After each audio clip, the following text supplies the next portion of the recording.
Hello guys, welcome back to my channel with a new video. और आज हम लोग चल रहे हैं दिल्ली और आई होप आपको ये वीडियो पसंद आए।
तो ये अब हमारी एंट्री हो चुकी है पीएम म्यूजियम में। जैसे कि आप लोग देख पा रहे हो कि मेरे स्टूडेंट्स जो हैं एक सिंगल रो में आगे।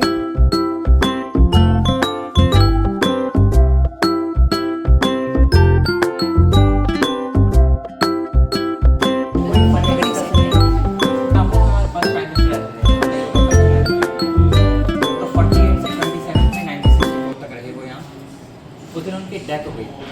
उनकी डेथ के बाद से जो उनका 70th बर्थडे आता है, उनका बर्थडे पता है ना कब आता है? 14 नवंबर 1964। ठीक है, तो जो 64 में 14 नवंबर को जो हमारे सेकंड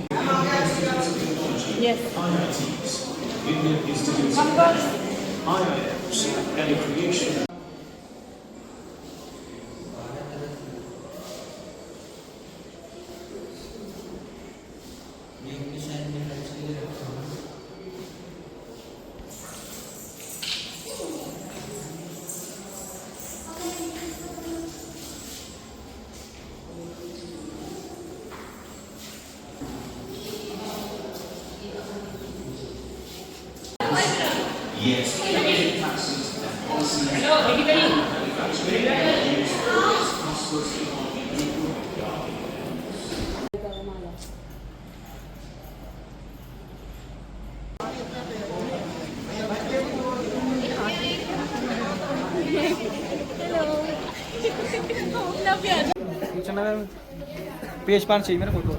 चलिए अब आगे चलते हैं नेहरू प्लेनेटेरियम की तरफ। आगे की वीडियो पूरी की पूरी नेहरू प्लेनेटेरियम की होगी। देखना ऑन तो होगी ना वीडियो, कभी ऑन नहीं होगी। ऑन होगी। होगी ना ऑन। अभी मोई मोई हो जाता। बस बस बस चल चल चल चल चल चल। अरे क्या भाई, रुक जा रुक जा रुक जा।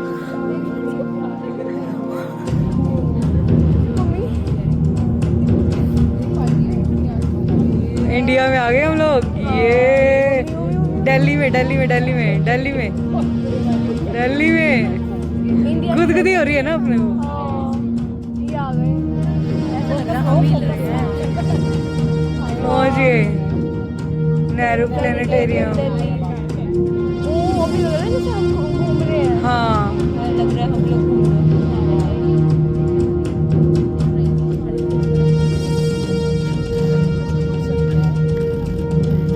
नमस्कार, तारा मंडल में आपका स्वागत है।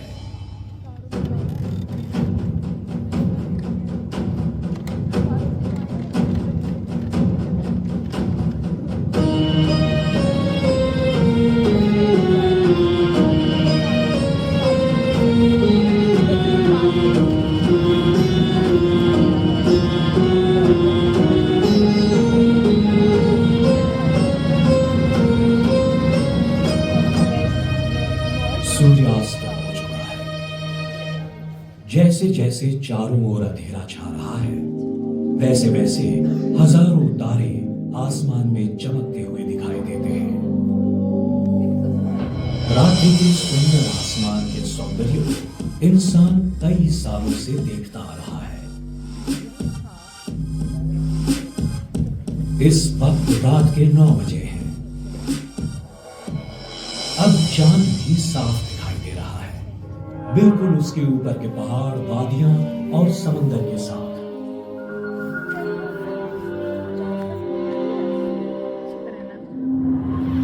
उस चक्र के अंदर के उन तारों की ओर देखो। इस चक्र को शीत वृत्त के नाम से पहचाना जाता है। यहां देखिए, ये है वृषभ नक्षत्र या वृषभ राशि। पास ही में दिखाई देता है ओरायन यानी मृगशीर्ष, शिकारी या महाव्याध नक्षत्र।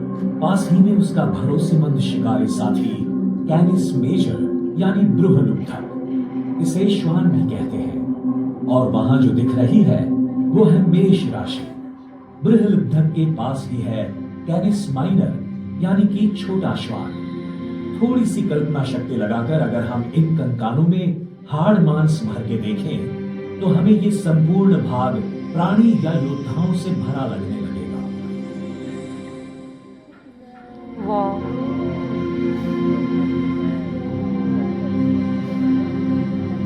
अब जरा उत्तर दिशा की ओर इन तारों की लकीर की ओर देखो।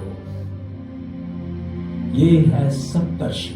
भालू के आकार का दिखता है ना ये, ग्रेट बेयर। एक बड़ा भालू यानी कि सप्तर्षि मंडल।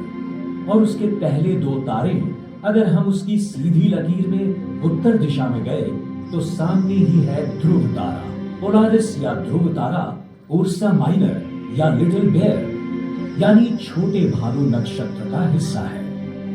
सप्तर्षि की पूंछ के 3 तारों को जोड़ने वाली कमान आसमान में अगर थोड़ी आगे बढ़ाएं तो आपको मिलेगा स्वाति।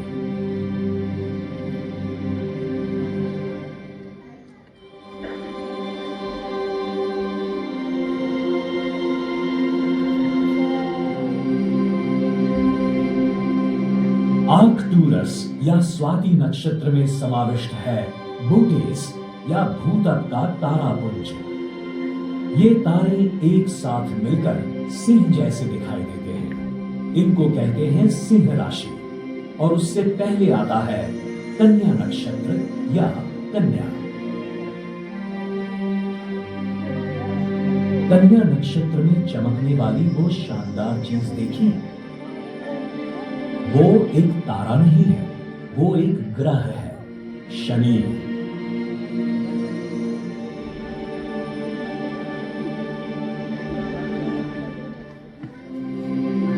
शनि हमारे सूर्यमंडल का दूसरा सबसे बड़ा ग्रह है और उसके आसपास है प्रकाशित चक्र, जिसे छोटे दूरबीन से भी देखा जा सकता है।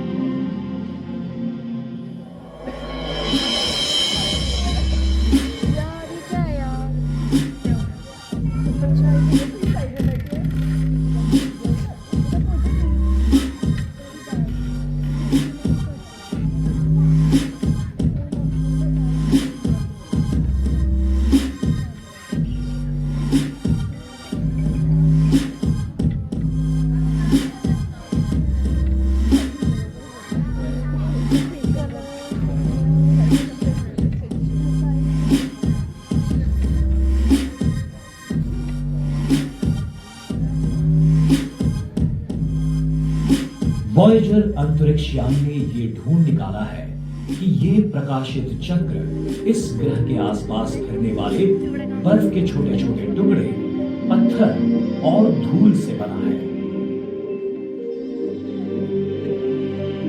जैसे नेबुला है ना, ऐसे ही है।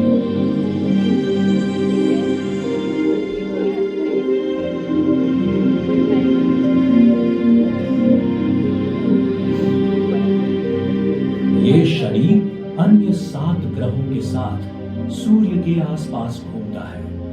हमारी पृथ्वी उन्हीं 7 ग्रहों में से एक है। ये सभी हमारे सूर्यमंडल का ही हिस्सा है।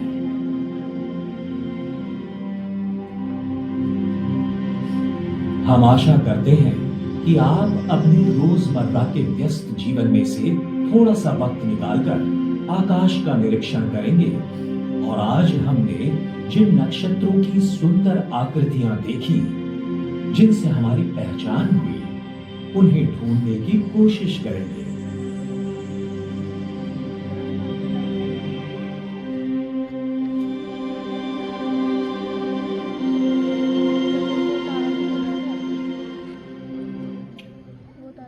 तो ये था छोटा सा इंट्रोडक्शन।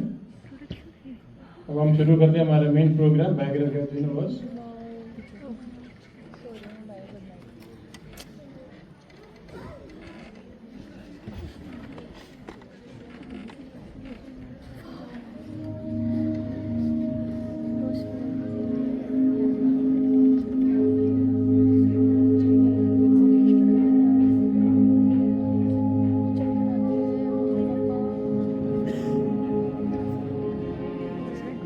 चार सौ वर्ष पहले गणित और खगोल विज्ञान के एक मध्यम आयु के प्रतिभाशाली प्राध्यापक ने अपने हाथों से बनाए दूरबीन से पहली बार आसमान की ओर देखा।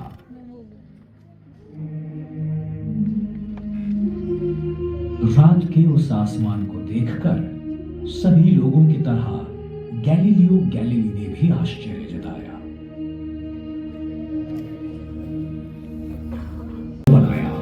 और उसे ऊपर की ओर घुमाया।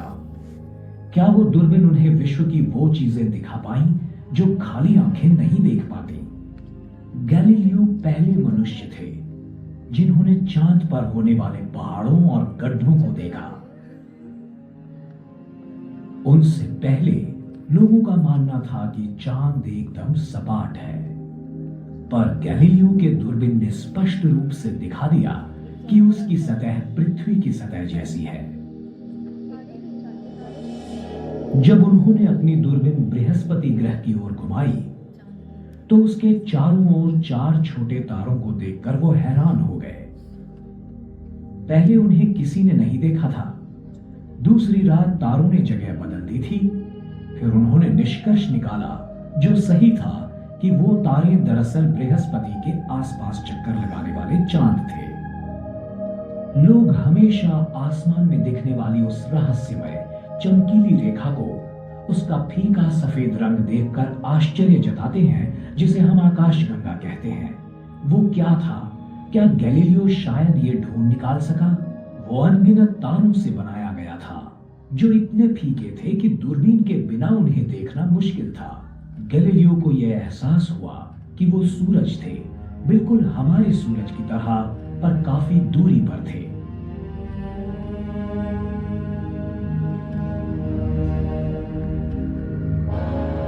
आज हमने विशाल दूरबीनों की रचना की है, जिससे हम गैलीलियो की दूरबीन से कई ज्यादा प्रतिशत दूरी पर देख सकते हैं।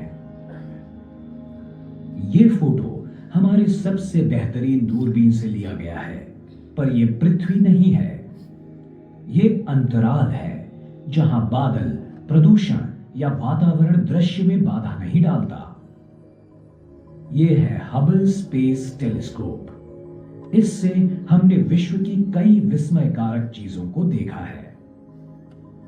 हमारे तंत्र ज्ञान की सहायता से हम गैलीलियो से ज्यादा चीजें जान सकते हैं, लेकिन कुछ महान सवाल रह ही जाते हैं कि विश्व की निर्मिति कैसे हुई, वो कितना बड़ा है, कितने तारे हैं आसमान में, विश्व का भविष्य क्या होगा। वैज्ञानिकों का यह मानना है कि उन्होंने इनमें से कुछ सवालों को हल कर दिया है, पर कुछ अब भी बाकी हैं। ये विश्व सभी रहस्यों में से सबसे महान रहस्य है, और जैसे जैसे हम उसके राज खोलते जाएंगे, वैसे नए आविष्कार सामने आ जाएंगे। कोई भावी वैज्ञानिक ये काम निश्चित करेगा, जो शायद आज ये शो देख रहा हो।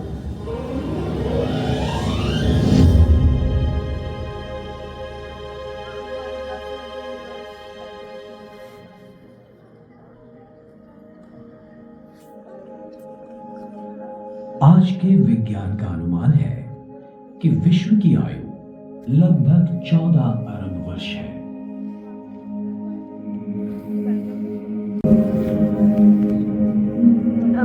क्वेश्चन याद किया है नहीं, इनके एग्जाम में क्या हुआ था? आज तक मेरी ये जो बता जानकारी रहे के थे। अनुसार जो भी चीजें अस्तित्व में हैं, उन सभी को ये समेट लेता है। अति सूक्ष्म परमाणु से लेकर पूरी पृथ्वी तक, सूरज और अन्य ग्रहों से लेकर लाखों करोड़ों तारों और अरबों आकाश गंगाओं तक, हर जगह हर चीज में है ये विश्व। एक न सुलझने वाले रहस्य की तरह है ये। मानवीय इतिहास में घटी आश्चर्यजनक घटनाओं का स्रोत है ये। पिछले कई युगों में हम में से कुछ विद्वान व्यक्तियों ने विश्व के रूप के बारे में कई सिद्धांत पेश किए हैं, अपने पूर्वजों की कल्पनाओं को विस्तृत रूप देकर।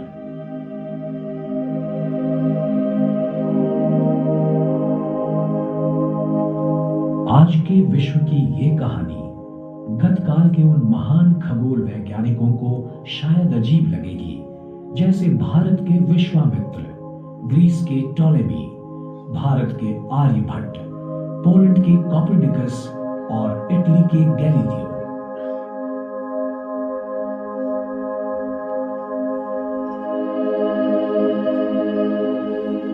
विश्व की शुरुआत कैसे हुई, इस बारे में हमें ठोस जानकारी नहीं है। कुछ लोग मानते हैं कि उसकी निर्मिति बहुत सालों पहले हुई थी और कुछ मानते हैं कि वो पहले से ही अस्तित्व में था। आज के विज्ञान का अनुमान हमें बताता है कि विश्व का निर्माण बिग बैंग नामक विस्फोट से हुआ लगभग 14 अरब वर्ष पहले।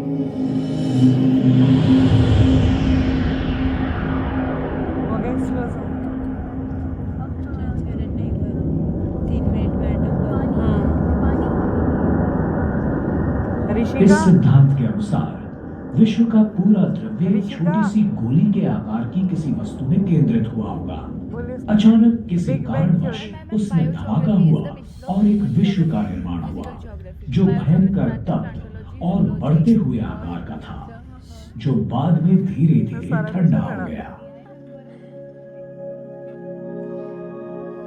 जब उसका जन्म हुआ तब वहां सिर्फ ऊर्जा और गुरुत्वाकर्षण ही था। उस ऊर्जा में से कुछ ऊर्जा का रूपांतर हुआ भौतिक पदार्थों में। प्रारंभिक भौतिक पदार्थों में से जन्म हुआ मूल तत्वों का। पहली 30 मिनटों में ही हाइड्रोजन और हीलियम का निर्माण हुआ। बाद में जब तारों का निर्माण हुआ तब उनमें से अन्य मूल तत्वों की निर्मित हुई। लाखों वर्षों तक विस्तारित और ठंडे होने की प्रक्रिया के बाद विश्व ने अपनी प्रारंभिक अवस्था से बाल्यावस्था में प्रवेश किया। उसके बाद बहुत सारी दिलचस्प घटनाएं घटने लगी। गुरुत्वीय आकर्षण से कुछ भौतिक पदार्थ इकट्ठे हुए और यहां वहां घने गुच्छों में बिखर गए।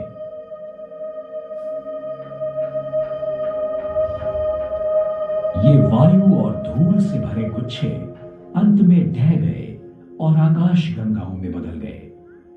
आकाश गंगाओं के हाइड्रोजन और हीलियम वायु बिखरकर उनमें से छोटे बादल बन गए। इन बादलों में से आकाश गंगाओं के पहले तारों का जन्म हुआ। शुरुआत में निर्माण हुए बहुतांश तारे अति विशाल थे, पर कुछ लाख वर्षों तक ही वो टिक पाए। फिर उनका विस्फोट हुआ प्रलयंकर धमाकों में, जिन्हें सुपरनोवा के नाम से जाना जाता है।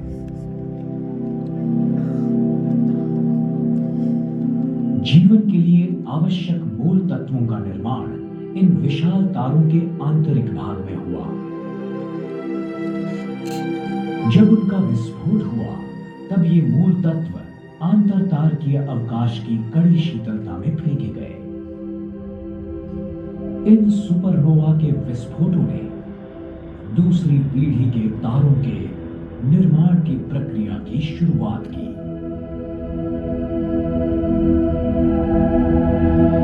जब तक विश्व की आयु कुछ अरब वर्षों की हुई, तब तक विश्व बहुत जटिल बन चुका था। विश्व की निर्मिति के समय की प्रकाशमान ऊर्जा अब अरबों आकाश गंगाओं के विशाल समुदाय में फैल गई थी। इनमें से कुछ आकाश गंगाएं सर्पिल आकार की हैं, कुछ अंडाकार हैं, और अन्य अनियमित आकार की है, जो आकाश गंगाओं के टकराव का परिणाम है।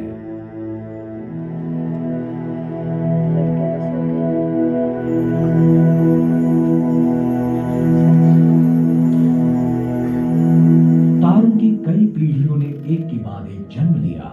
जीवन के लिए आवश्यक कार्बन, ऑक्सीजन और लोह जैसे मूल तत्वों की निर्मित की गई।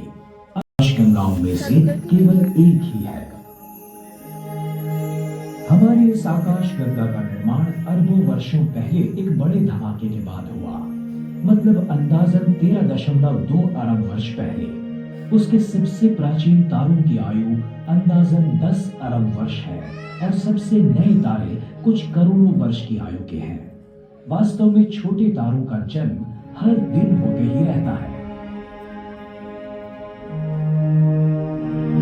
हमारा सूरज मध्यम आयु का तारा है। उसकी आयु है 4.5 अरब वर्ष। वायु और धूल से भरे एक बादल से उसका जन्म हुआ, जिसे हम सोलार नेबुला के नाम से जानते हैं। एक विस्फोटक तारे की मृत्यु हुई और उसमें से सूरज का जन्म हुआ। एक विनाश होते तारे के विस्फोट से निकली कंपन लहरों से सौर मंडल की निर्मिति की शुरुआत हुई। उस बादल से निकले वायु और धूल की अधिकांश मात्रा से सूरज की निर्मिति हुई और थोड़ी सी धूल और वायु इकट्ठी होकर सूरज के चारों ओर से छल्लों का तथा मलबे का निर्माण हुआ। इन छल्लों का बहुतांश द्रव्य इकट्ठा होकर उनमें से बुध, शुक्र, पृथ्वी, मंगल, गुरु, शनि, यूरेनस, नेपच्यून जैसे ग्रहों का निर्माण हुआ।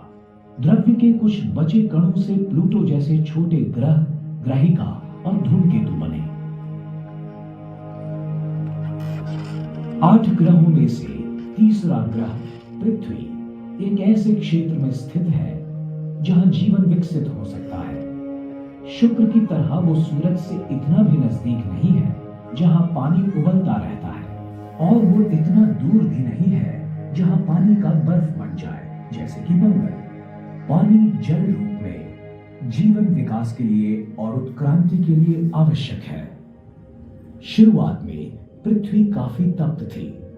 वहां वातावरण का अभाव था। यथावकाश बाहरी सतह ठंडी होकर सख्त पपड़ी जैसी हो गई, जिसका अंतर्भाग पिघली हुई शिला से बना था। कई जगहों पर पपड़ी फाड़कर अंदरूनी द्रव्य बाहर आया और ज्वालामुखी बन गए। इनमें से तप्त लाल रंग का लावा और वायु बरसने लगे। इन वायुओं ने पृथ्वी का पहला वातावरण बनाया। एक सिद्धांत के अनुसार शुरुआत के इस वातावरण में स्थित बादलों से हजारों सालों तक अविरत बरसात हुई और महासागर बन गए। दूसरा सिद्धांत ये बताता है कि पृथ्वी पर स्थित पानी के समूह विशाल धूमकेतुओं के आघात से बने गड्ढों में बर्फ के टुकड़े पिघलने से बने।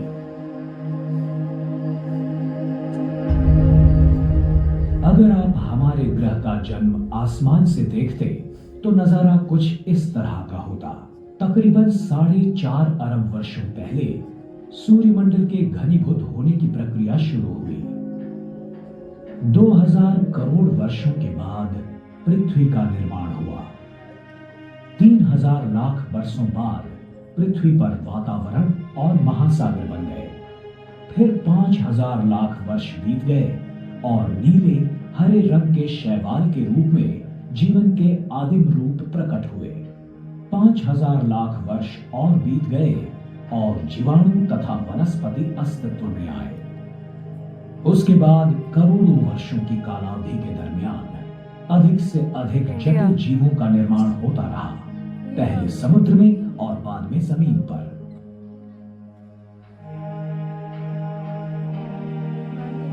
कुछ 2000 लाख वर्षों पहले डायनासोर्स जैसे महाकाय जानवरों ने पृथ्वी पर राज किया।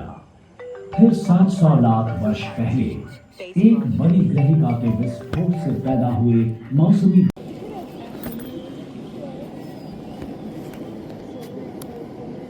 पथिकों और भटकइये लोगों से हम आदिवासी बन गए। जैसे जैसे जीना आसान हुआ, वैसे लोगों को आसमान की ओर देखने का ज्यादा समय मिलने लगा। रात के आसमान में दिखने वाले तारों के फैलाव को देखकर हमारे पूर्वजों ने परिचित आकार तथा प्रतिमाओं की कल्पना की, जिन्हें हम नक्षत्र कहते हैं। आज हम जान गए हैं कि पूरे आसमान में 88 नक्षत्र हैं। 88 इनमें से 12 राशि चक्रीय नक्षत्र हैं। एक साथ देखें तो उनका आकार आसमान में एक पट्टी की तरह दिखता है। सूरज, चांद और ग्रह इस राशि चक्र के पट्टे से गुजरते हैं, ऐसा आभास होता है।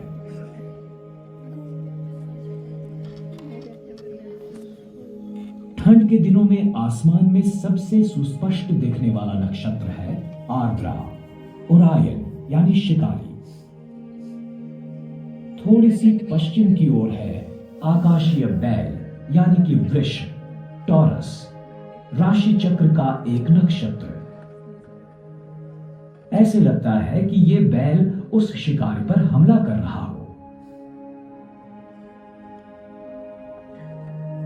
नारंगी रंग का एक विशाल तारा रोहिणी यानी कि एल्डनबरन इस बैल की आंखों की जगह होता है। आर्द्रा की दूसरी ओर हमें व्याध यानी कि महाश्वान या कैनिस मेजर दिखता है, सीरियस यानी डॉग स्टार के साथ।